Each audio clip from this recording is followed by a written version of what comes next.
সারোয়ার গোলাম চৌধুরী মাশরাফির বিরুদ্ধে করা মামলায় আইনি লড়াই চালিয়ে যাওয়ার ঘোষণা দিয়েছেন। মাশরাফির হিংস্র রূপ দেখার আগে তিনিও মাশরাফির ভক্ত ছিলেন বলে দাবি করেছেন।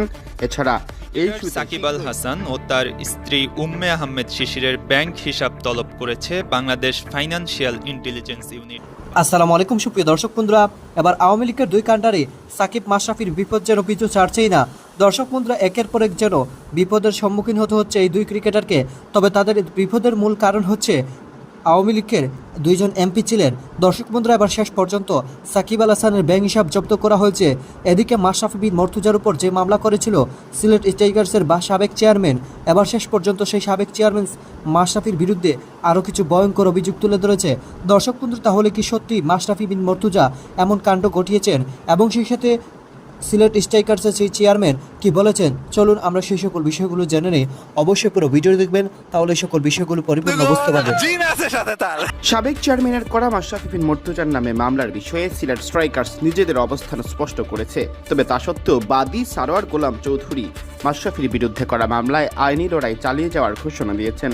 মাশরাফির হিংস্র রূপ দেখার আগে তিনিও মাশরাফির ভক্ত ছিলেন বলে দাবি করেছেন। এছাড়া এই ইস্যুতে শীঘ্রই সংবাদ সম্মেলনেরও ঘোষণা দিয়েছেন তিনি। সারোয়ার দাবি করেছেন, নিউ ইয়র্ক ভিত্তিক বাংলাদেশের একটি ক্রিকেট লিগে মাশরাফির কথিত বন্ধু হেলাল বিন ইউসুফের সাথে তার পরিচয় হয়। তার মাধ্যমেই দেখা হয় মাশরাফির সাথে। তার ভাষায়, মাশরাফি বিন মর্তুজা বাংলাদেশ দলের আমার অন্যতম প্রিয় একজন খেলোয়াড় ছিলেন। আর সেই প্রিয় খেলোয়াড় যখন নিজেই আমাকে বিপিএলে দল নেওয়ার আহ্বান করলেন, তখন আমি সানন্দে বিশ্বাসের সাথে তা গ্রহণ করলাম। কিন্তু তখনও আমি জানতাম না যে এক পর্যায়ে যে যাকে আমি এতটা পছন্দ করতাম সেই মাশরাফি বিন মর্তুজার রাজনৈতিক অফিসে তার এবং যার মাধ্যমে এখানে আসা সেই হেলাল বিন ইউসুফ শুভ্রের উপস্থিতিতে অবরুদ্ধ করে এবং অস্ত্র দেখিয়ে আমাকে হুমকি দেওয়া হবে। আমি বিশ্বাস করতে পারছিলাম না যাকে এতটা ভালোবাসতাম সেই মানুষই এমনভাবে আমার বিরুদ্ধে দাঁড়াবে। এটা ছিল আমার জীবনের সবচেয়ে দুঃসহ অভিজ্ঞতা। মাশরাফিকে তৎকালীন সময়ে বাংলাদেশের অন্যতম প্রভাবশালী ব্যক্তি উল্লেখ করে তিনি বলেন, ক্রিকেটার হিসেবে তার অবশ্যই অনেক জনপ্রিয়তা ছিল এবং আছে। আমি নিজেও তার এই অজানা হিংস্র চরিত্র দেখার আগে অনেক বড় ফ্যান ছিলাম এবং আমি জানি তখন হয়তো কেউ অভিযোগ করলে আমারও বিশ্বাস করতে কঠিন হতো। রাজধানীর পল্লবী থানায় করা মামলার এজাহারে সিলেট স্ট্রাইকার্সের সাবেক চেয়ারম্যান দাবি করেছেন, বিসিবি থেকে সিলেট দলের সত্ত্ব কেনার সময় তিনি ছিলেন ফ্র্যাঞ্চাইজির চেয়ারম্যান। তবে পরবর্তীতে দলের শেয়ার জোরপূর্বক দখলে নেন মাশরাফি, এমনই অভিযোগ। পরিশোধ করা হয়নি কোনো টাকা, প্রাণ ভয়ে দেশ ছেড়ে যুক্তরাষ্ট্রে চলে যান সারোয়ার। মাশরাফি ও তার অনুসারীরা মিলে নাকি 2023 সালে 4.5 কোটি টাকার শেয়ার জোরপূর্বক নিয়ে নেন। সুস্বাদু বাদাম, তিল আর স্বাস্থ্যকর গ্লুকোজ সব মিলিয়ে প্রাণ পিনাট বার, স্মার্ট কিছু খাও। তবে বিনিময়ে কোনো অর্থ পরিশোধ করা হয়নি, উল্টো সারোয়ারকে দেওয়া হয়েছে প্রাণ নাশের হুমকি।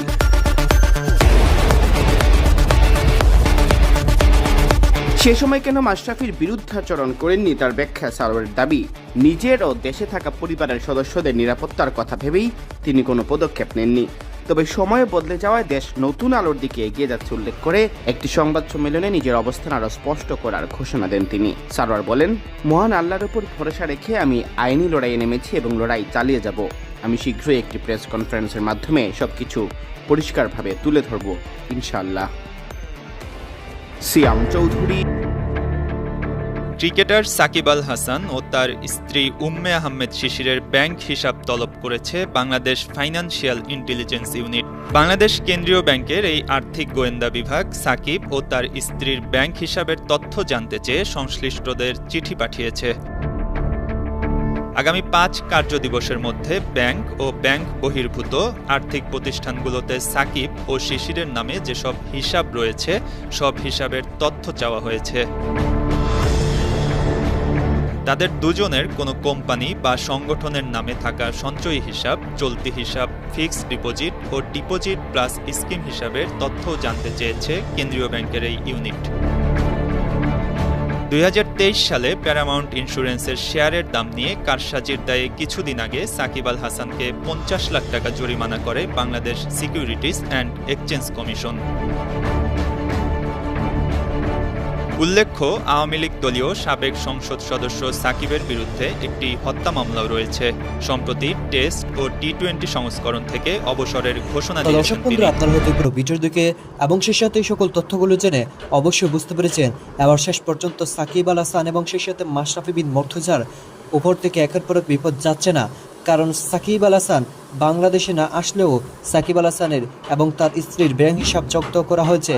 এদিকে মাশরাফি বিন মুর্তজার বিপক্ষে যে অভিযোগটি উঠেছে তা অত্যন্ত গুরুতর, তবে শেষ পর্যন্ত সেই অভিযোগটি সত্যি নাকি তা এখনও প্রমাণ হয়নি। তবে আইনি লড়াইয়ের হুঁশিয়ারি দিয়ে দিয়েছেন সিলেট স্টেজার্সের সাবেক চেয়ারম্যান। তো দর্শক বন্ধুরা, আপনারা পুরো ভিডিও দেখে এবং সেই সাথে সকল তথ্যগুলো জেনে আপনাদের কাছে কি মনে হচ্ছে, সত্যি কি মাশরাফি সাকিব এমন অভিযোগী এবং সত্যিকারের অভিযোগ তাদের উপর রয়েছে? অবশ্যই কমেন্ট করে জানিয়ে দিবেন। তো দর্শক বন্ধুরা, ভালো থাকুন, সুস্থ থাকুন। আল্লাহ হাফিজ। আসসালামু আলাইকুম রহমতুল্লাহ বারাকাতুহু।